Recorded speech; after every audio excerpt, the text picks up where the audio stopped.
Are we seeing the start of a promotion push from Leeds United? They currently sit third in the Championship, they've won their last 3 consecutive matches and they've only lost 1 of their last 10 Championship games. Let's have a bit of a deeper dive into Leeds, the story so far, some of the underlying numbers and what we can expect from them come the end of the season. What I find really interesting about the Championship right now is we have some really good on-form teams who are rising up the Championship right now. Leeds are one of those teams. Southampton have had a bit of form about them recently. Middlesbrough, another side who you can definitely add into the mix. But the wild card we're working with this season in the Championship is just the fact that Leicester and Ipswich have been absolutely relentless up until this point. And so all those teams that are slowly discovering their form a few months into the season have got so much catching up to do because Leicester and Ipswich have set this ridiculous pace. Now, as things stand, using the current points per game that both Ipswich and Leicester have been averaging so far this season, they're both projected to finish the season on over 100 points, which would be absolutely ridiculous if 2 Championship sides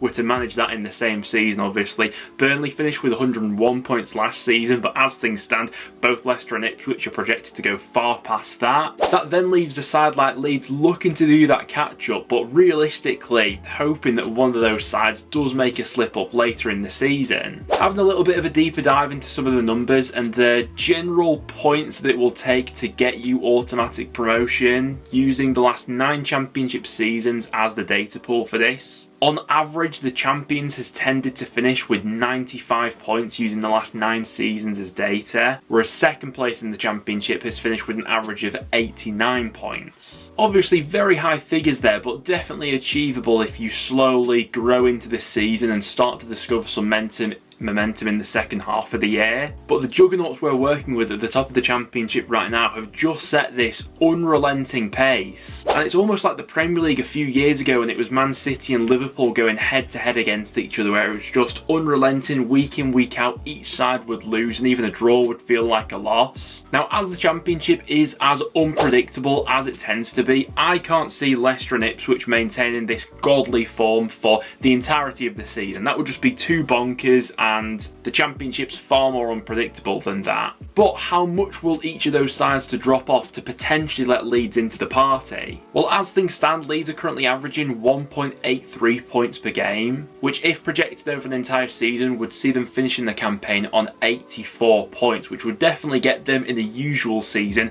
up and around second place. In some seasons that's even enough to get over the line. But when the standards set this high early on in the season, I'm not sure that's going to be enough to get over the line for a place in the top 2 this season. So we're going to have to see an improvement even from this point if Leeds are going to go ahead and catch up those sides in the top 2. Now, we've already done a deeper dive on Ipswich a few weeks ago. If you've not seen that on the channel, make sure to go ahead and check that out. I'll do another video in the coming weeks about Leicester and their ridiculous start to this Championship season. I think that most people would agree that for as good as Ipswich have been, if we all had to pick one side that's maybe going to drop off throughout the season, most people probably would pick Ipswich over Leicester, just because Leicester have the more resources, the Premier League experience, and ultimately were tipped to win the league at the start of the season. So if there's going to be any sort of wobble in there and an extra space that does open up, I think that more people will probably look towards Ipswich being that side than they would Leicester. So what are Leeds going to have to do to go ahead and close that gap and catch them up?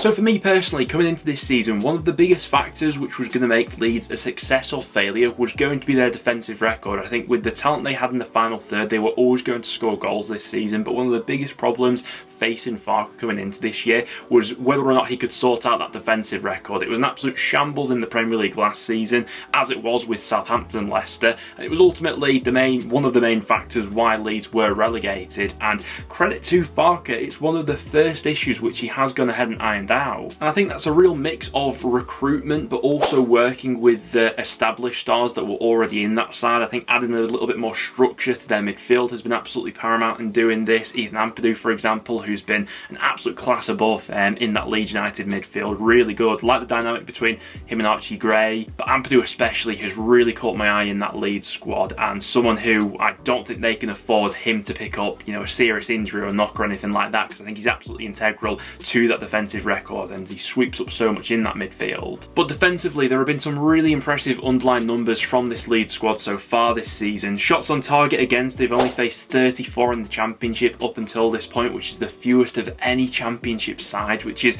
really impressive for an attacking team. We consider Leeds to be an attacking football team. They're generally scoring around 2 goals per game. Not the sort of side that's sitting back and looking to protect their backline with a deep block or anything like that. So the fact that they boast the best defensive record from that aspect's really impressive. They've had the 3rd lowest XG against so far this season. Only Leicester and Coventry have conceded a lower XG than Leeds have so far this season, which backs up those underlying numbers being really impressive. However, despite those really impressive underlying defensive numbers, there still have been a few issues, and the fact is that Leeds have conceded on average over 1 goal per game so far. So why is that the case? Leeds fans, I'm going to have to get your opinions on Illan Meslier in the comments down below, because it's been a real debating point in the Leeds fan base for quite some time. Certainly in the Premier League, there was that stage of last season where he was dropped to the bench. His shot stopping numbers have always been fairly poor. So far this season, he has been one of the Championship goalkeepers who has underperformed from a shot-stopping perspective. He's conceded 1.7 more goals at this stage than he should have based on the XG numbers. Now, if we were to project those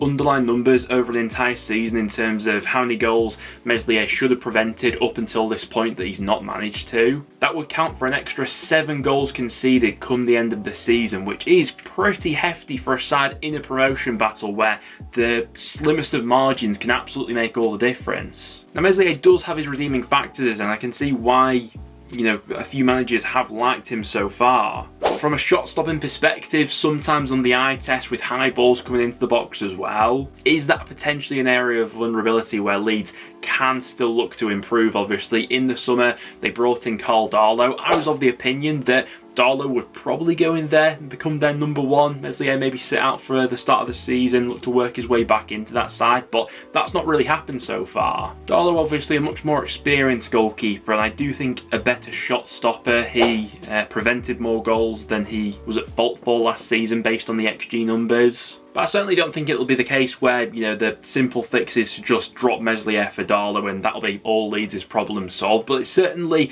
one potential avenue to explore where Leeds could make maybe a marginal gain just from a shot-stopping perspective. But in dropping Meslier and bringing in Darlow, you'll lose other factors, which are obviously more of the intangibles. But I would welcome some Leeds fans' thoughts on that one in the comments down below. At the opposite end of the pitch, and one of the biggest strengths in this Leeds squad right now, is the amount of avenues in which they can hurt you from. So far this season, Leeds have had 11 different goal scorers in the Championship. They've not been overly reliant on one player popping up with all the goals. It's been Perrault and Somerville who have been their most prolific players up until this point, but really the goals have been coming from all over. And when you are one of those sides who goes into a game where the opposition isn't quite sure which areas of the pitch to shut you down in because you can hurt them from all different angles, that really makes Leeds a threatening outfit in the final third. And we've seen, so far this season on several occasions where they have really torn teams to shreds. And I think the more that forward line plays together, the more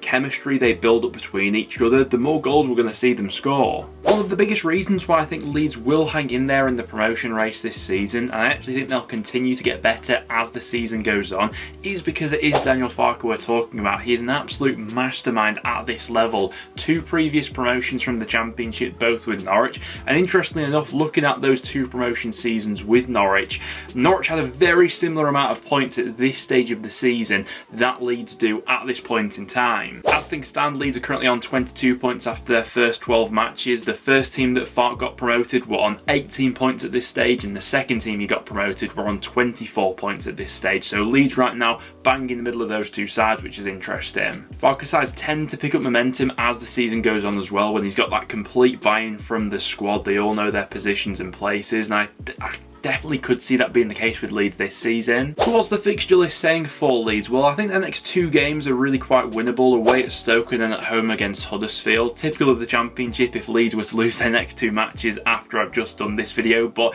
the real decider could be that game against Leicester City in early November. That will be a real litmus test to see exactly where this Leeds United squad under Farke is right now. They've been on a terrific run of form at late. But that game against Leicester, I mean, I've been describing it for a lot of Championship sides as a bit of a free hit with how good Leicester have been this season, but I don't think Leeds will see that fixture in this way. And that'll be a really good test to see just where this squad is at right now. But other than that game against Leicester, I think there's a lot of winnable games coming up for Leeds, and I could definitely see them churning out the wins in the following weeks. So there we have it though, guys. That will wrap it up for today's video. Thank you very much for tuning in. I welcome your guys' thoughts on this one in the comments down below, whether you are a Leeds United fan or just a general neutral and fan of the Championship. Let me know about Leeds' promotion chances in the comments down below. Any tweaks that you think Farr can make in these next few weeks to go ahead and give them that extra edge over the likes of Leicester and Ipswich as they look to chase those two sides down. But apart from that, guys, thank you very much for tuning in, and I'll see you all